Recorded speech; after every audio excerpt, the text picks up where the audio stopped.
ನಮಸ್ತೆ.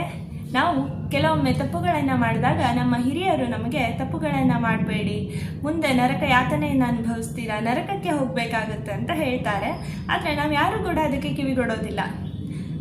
ಎಲ್ಲ ಸುಳ್ಳು, ನರಕವೂ ಇಲ್ಲ, ಸ್ವರ್ಗವೂ ಇಲ್ಲ, ಎಲ್ಲವೂ ಕೂಡ ಇಲ್ಲೇ ಅನುಭವಿಸಬೇಕು ಅಂತ ನಾವು ಒಂದು ಭಾವನೆಯನ್ನು ತೋರ್ತೇವೆ. ಆದರೆ ನಿಜವಾಗ್ಲೂ ಕೂಡ ನರಕ ಇದೆಯಾ ಅಂತ ನೋಡಿದಾಗ ಖಂಡಿತವಾಗಿಯೂ ಇದೆ. ಇದರ ಬಗ್ಗೆ ಸ್ವತಃ ಭಾಗವತ ಪುರಾಣವೇ ನಮಗೆ ಹೇಳುತ್ತೆ. 28 ರೀತಿಯ ನರಕಗಳಿವೆ. ಹಾಗೆ ಯಾವ ತಪ್ಪುಗಳನ್ನು ಮಾಡಿದರೆ ಯಾವ ನರಕಕ್ಕೆ ಹೋಗಬೇಕಾಗುತ್ತೆ ಅನ್ನುವಂತಹದ್ದನ್ನು ಕೂಡ ಭಾಗವತ ಪುರಾಣ ವಿವರಿಸುತ್ತೆ.